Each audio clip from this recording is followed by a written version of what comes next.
hablaremos hoy de Marco Porcio Catón el Censor, más conocido como Catón el Viejo. Fue un político y escritor romano. Nació en una granja de Tusculum. Nacer en Tusculum es extraordinario. Es lindo para En llenar. las afueras de Tusculum, mejor todavía. Es distinto a nacer sí. en el centro. Sí, no va a comparar No, las afueras con el centro de Tusculum. No. Lindo para llenar formulario cuando le piden el nacimiento. Donde nació, en Tusculum. Señor, yo le estoy hablando en serio. Sí. Bueno,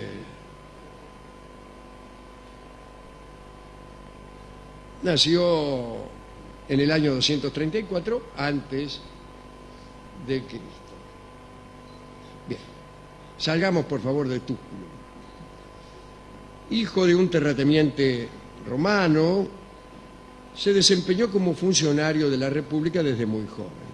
Primero sirvió como cuestor, luego como edil, como pretor y como cónsul en el 195 a.C. Se hizo famoso a partir del 184, cuando se convirtió en censor. Descripción de Catón según las crónicas.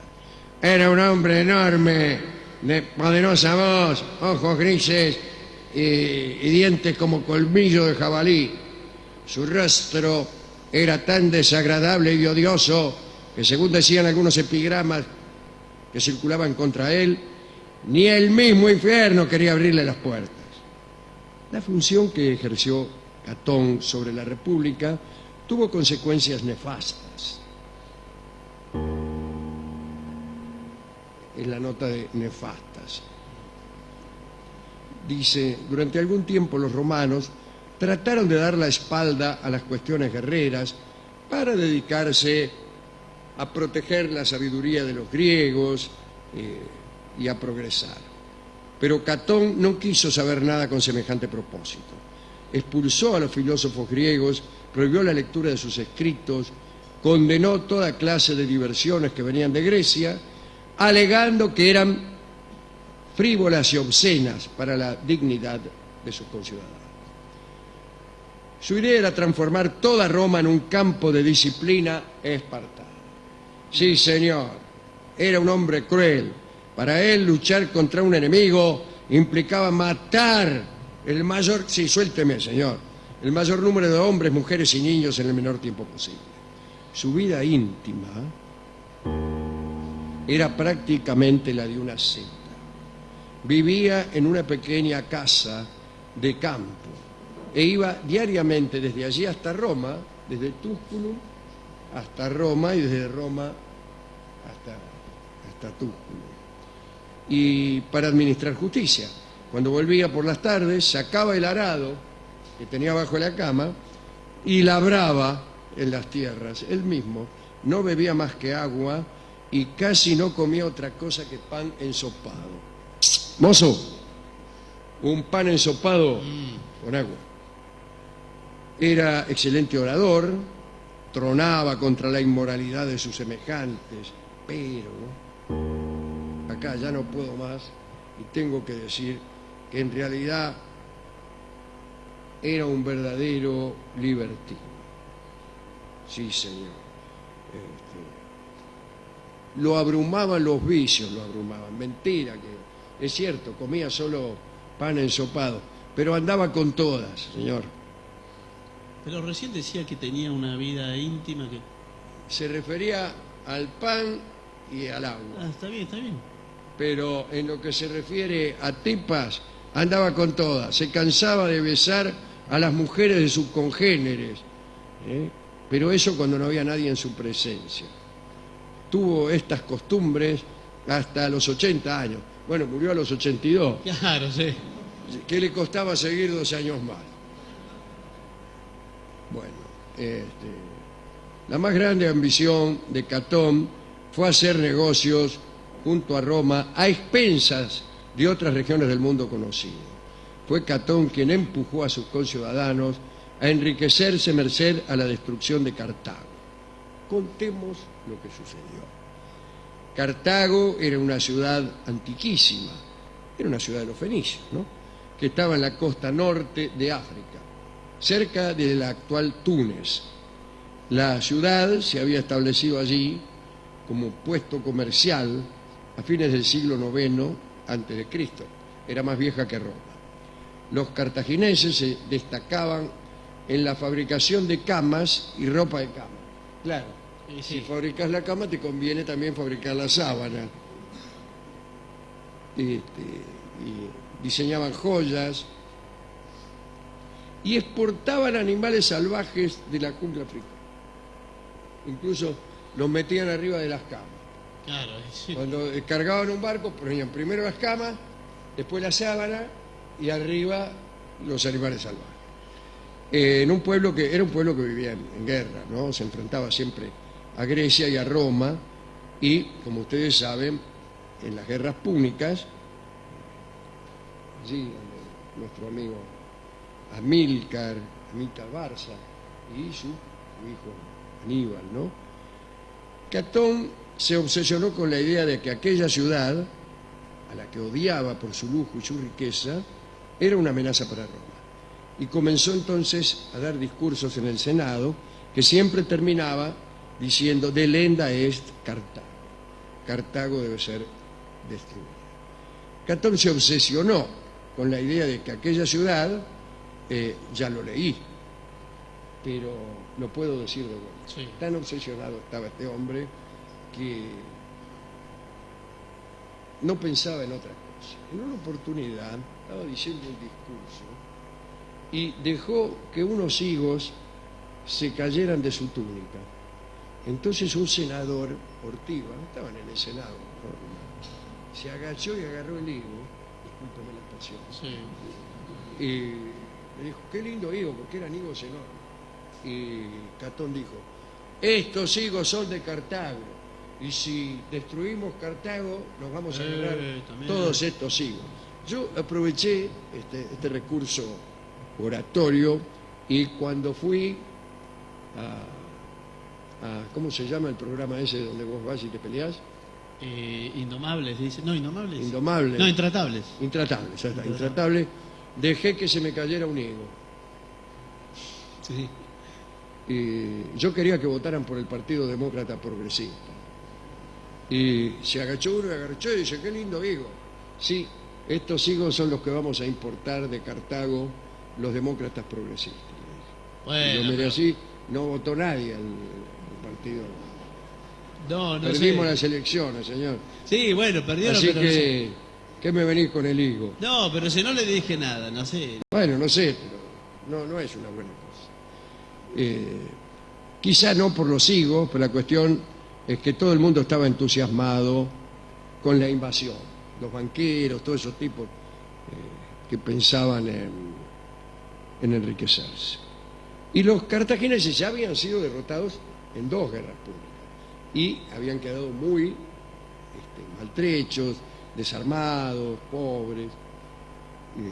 Roma le había hecho firmar condiciones de rendición espantosas, qué sé yo. Y había una condición que era esta: no podían relacionarse con ningún enemigo de Roma. Y le hicieron una trampa. Hablaron con Masinisa, rey de Numidia, y lo convencieron para que se lanzara contra los cartagineses, que incendiara sus campos, cargara contra sus rebaños. Y tampoco podían los cartagineses luchar contra un aliado de Roma.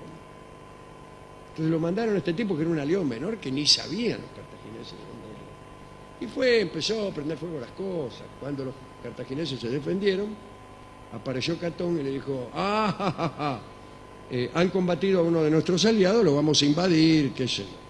Y los cartagineses empezaron a aceptar todas las condiciones que Catón le ponía. Tenés que pagar una multa, la pagamos. Tenés que, todo. Las armas, destruí todas tus armas, las destruimos. Pidieron que enviaran, no sé si eran 1500, creo, jóvenes como rehenes. jóvenes de la aristocracia cartaginesa como rehenes a Roma. Y los cartagineses, que sabían que no podían soportar un asedio romano, enviaron a los chicos. Eran 300 en realidad, ¿no? Hijos de funcionarios. Quedaron ahí como rehenes y los trataron como esclavos. Al poco tiempo le dijeron a los de Cartago que tenían que destruir todas las armas. Y secuestraron los mismos romanos 3.000 catapultas y 200.000 armaduras. Y cuando Cartago hubo accedido a todas las exigencias, fueron llamados una vez más los embajadores cartagineses y Catón exigió la última de las prendas. La ciudad debía ser destruida por los mismos cartagineses. Y los embajadores solo pidieron que les dieran el tiempo necesario para que los habitantes pudieran salir de la ciudad, llevarse lo indispensable e irse a vivir a otro lado. Y mientras los romanos le daban un poco de tiempo, los cartagineses empezaron a destruir todo lo que tenían de metal, lo fundían y hacían armas. Y así estuvieron hasta que pudieron. Cuando los romanos llegaron, se encontraron ante un cuadro que los dejó perplejos.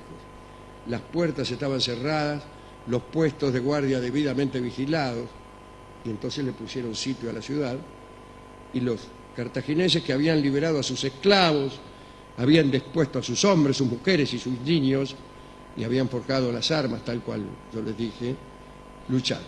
Y el asedio duró 3 años. Lucharon 3 años.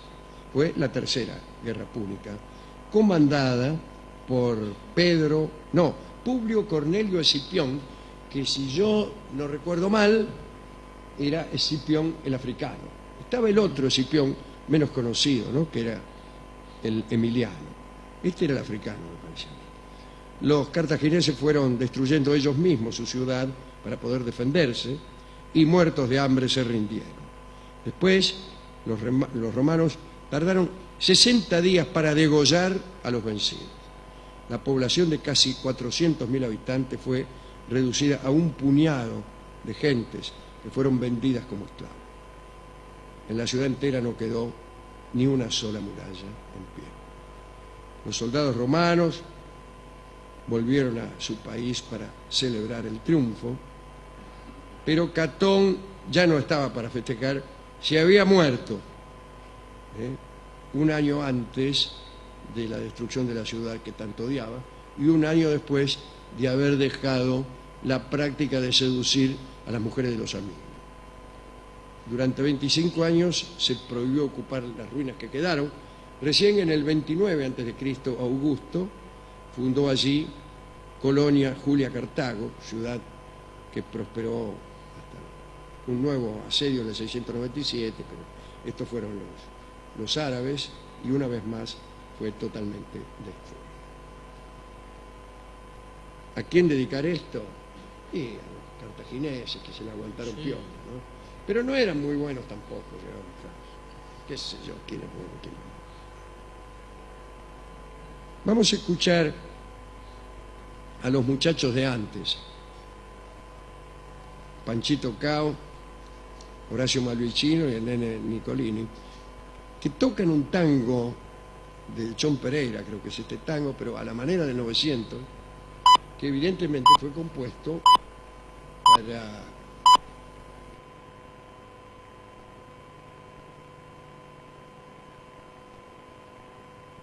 recordar aquella tercera y crudelísima guerra pública. Que autores de tango de nuestro país se ocupen de la historia romana, particularmente de la tercera guerra pública, es un ejemplo solo sobrepasado por Felipe Piña. No sé. ¿Usted tiene el dato cierto de que esto es así? No, solamente una suposición mía, pero que cuando usted escuche el tango se dará cuenta de que es así.